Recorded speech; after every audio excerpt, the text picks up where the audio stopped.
Salut à tous, bienvenue sur ma chaîne French Bunter. Première neige de cette année, on est le 14 novembre ici en Haute-Loire. Voilà, et ben du coup j'ai envie de fêter ça et de faire les quelques premières flèches sous la neige.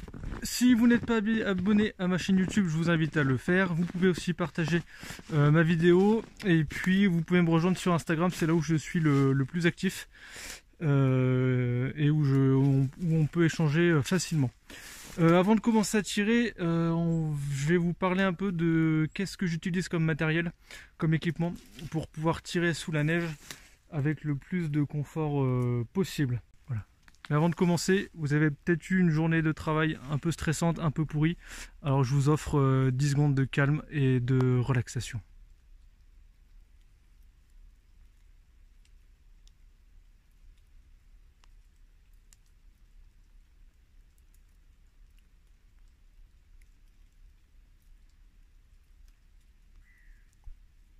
Voilà, avec un petit oiseau qui mange dans la mangeoire là, et les chiens. Le plus compliqué à gérer en hiver au niveau du froid, c'est les mains, la tête et les pieds. Donc, pour la tête, soit vous mettez un bonnet s'il fait pas trop froid. Si par contre il fait vraiment froid, je vous conseille une cagoule polaire intégrale. Et l'avantage c'est que vous pouvez régler la hauteur. Je vais vous montrer. Hop. Donc ça celle-ci c'est une marque Predator.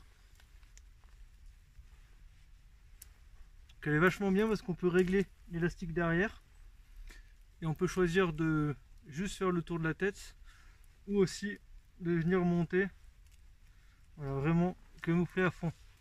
Par contre avec ça il faut s'entraîner au tir parce que vous allez rajouter des épaisseurs et du coup ça va modifier vos sensations et du coup c'est super important de s'entraîner avec son équipement d'hiver avant d'aller à la chasse ou d'aller sur parcours parce que sinon vous allez avoir des surprises. Voilà. Donc je vais la garder parce que c'est pas mal. Je vais juste baisser ça. Ensuite au niveau du gant il y a plusieurs solutions. J'en ai essayé pas mal. Les petits gants de soie sous le gant de tir, ça j'ai vraiment pas aimé, ça glisse à mort. Après vous pouvez mettre un petit gant de laine, vous coupez les doigts et vous mettez le gant de tir par dessus. Après j'avais trouvé ça, des gants de la marque First Light qui était vraiment bien. Je pensais pouvoir tirer avec, que c'était renforcé, donc avec les puissances et les cordes que j'utilise c'était pas possible.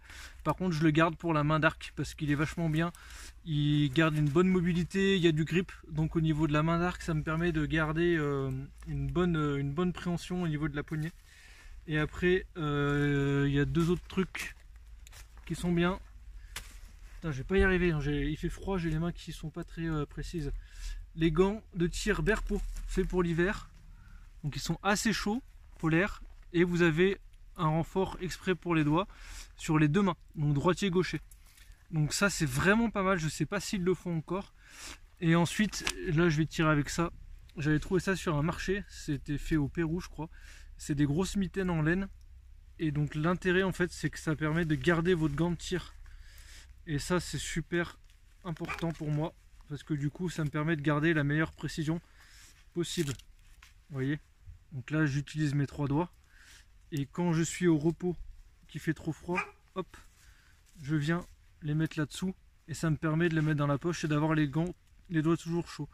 Et ensuite quand on sait qu'on est en situation de tir, on vient fermer et là on est vachement bien et on garde les sensations de sa décoche. Donc ça c'est vraiment cool. Voilà. Allez, bah, j'ai fait un petit peu le tour sur les gants. Si jamais vous avez d'autres astuces que je ne connais pas, parce que je connais pas tout bien entendu, n'hésitez pas à mettre un commentaire de vous, comment vous faites pour vous équiper au niveau du froid. Et si jamais vous avez d'autres produits qui existent spécifiquement pour l'archerie, je suis preneur. Et aussi niveau veste, là j'ai testé cette année, c'est la gamme Soloniac Furtive, qui est vraiment très bien et qui a été développée avec des chasseurs à l'arc, notamment Édouard Lavalard et Lionel Paul Berthaud qui est guide de chasse à l'île Maurice. Et donc voilà, c'est vraiment adapté, c'est coupé pour les archers, on n'est pas embêté pour tirer et ça c'est vraiment très appréciable. Allez, bah c'est parti, on va tirer à l'arc. Donc je suis désolé pour la luminosité, hein, mais c'est presque 5 heures donc il fait bientôt nuit. Donc là j'ai refait mes réglages parce que j'ai pas mal discuté avec mon pote Robin Gardeur j'ai repris mon protocole de test de réglage. Et donc du coup, je suis à 50 livres, 50 et demi, 340 avec des pointes de 145 grains coupées à 30 pouces. Et c'est vraiment pas mal du tout. Allez, bon, on va attaquer. Donc le plus dur en hiver, c'est la gestion des couches de vêtements, parce que c'est vraiment gênant. On n'a pas l'habitude.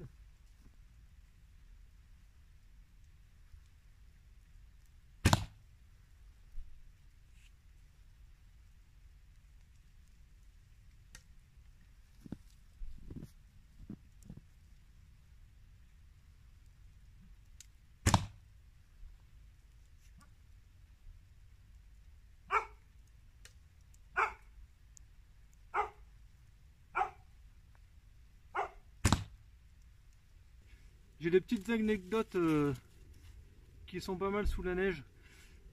J'avais fait un parcours avec un pote qui avait une technique de tir avec une main assez ouverte, sauf qu'il a eu la mauvaise idée de mettre un gant avec, en polaire qui glissait. Donc au moment de décocher, en fait, la main est trop ouverte, a glissé et la poignée lui est arrivée dans la tronche. Bon, heureusement, il avait que 35 livres, mais ça lui a fait bizarre. Après, il faut faire gaffe aussi parce qu'on a souvent des flocons qui viennent se poser sur les yeux et du coup, ça peut énormément perturber, vous faire complètement foirer la cible.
Donc, comme je vous dis, c'est pas évident.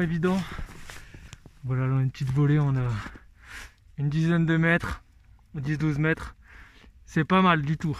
Surtout que c'est la première fois que je tire avec cette config. En fait, je l'ai que depuis hier. Donc j'ai pas encore eu le temps de m'habituer. Et là, avec tous les vêtements, tout ça, c'est pas évident, mais voilà, ça va rentrer.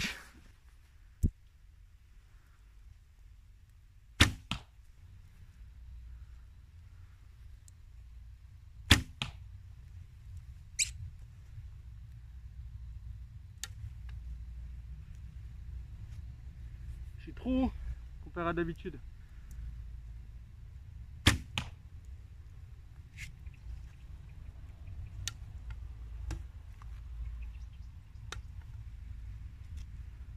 Voilà, en tout cas le cadre est toujours super sympa.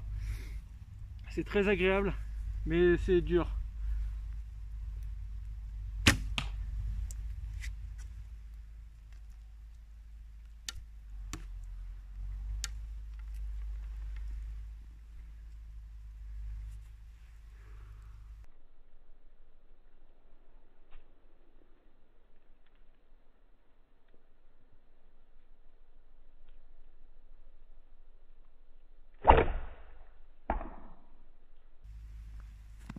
Voilà.